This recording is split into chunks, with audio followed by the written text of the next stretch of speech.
Us, Part 2. It was a ritual born of necessity, the 10 o'clock check-in. Separated by continents and clocks, they found their shared solace in the sky.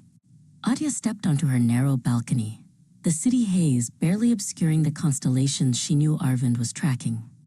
He, standing in the hushed intensity of his laboratory, looked up too, the starlight filtering through the glass, connecting their two separate worlds into one universe. Then, finally, the distance collapsed.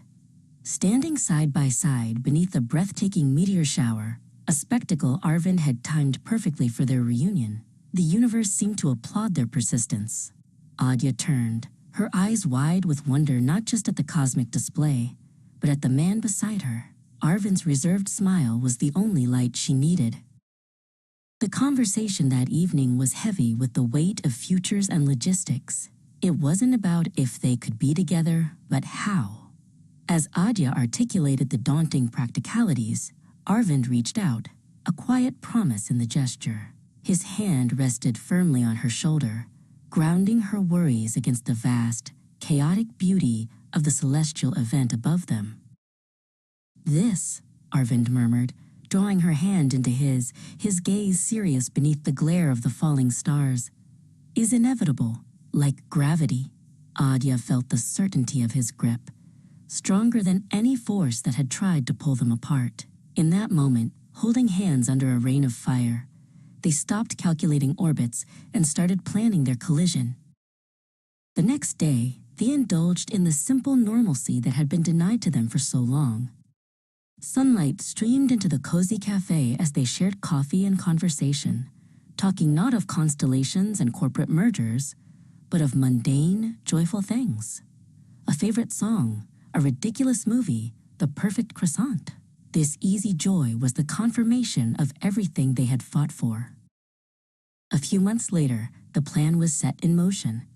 Arvind had secured a new role, and Adia's company had agreed to a flexible arrangement. That night, they stood on a historic steel bridge, the moonlight reflecting silver across the river below.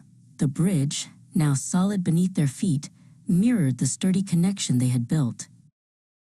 Arvind looked up, his scientist's instincts taking over, and pointed toward a faint cluster of stars near the horizon. "Remember when we first spotted that, the little Pleiades on opposite sides of the world?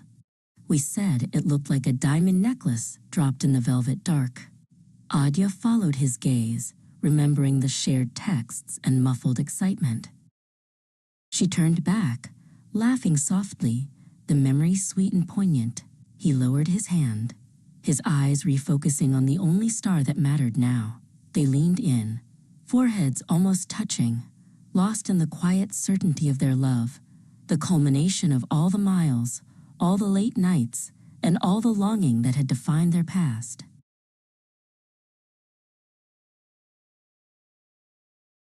With a deep breath, Arvind took her hands and sank onto one knee. The bridge was silent, save for the murmur of the river and the distant city lights. "Adia," he said, pulling out a small velvet box. "You are my fixed point, my true north, my entire universe. Will you promise to keep looking at the stars with me forever?"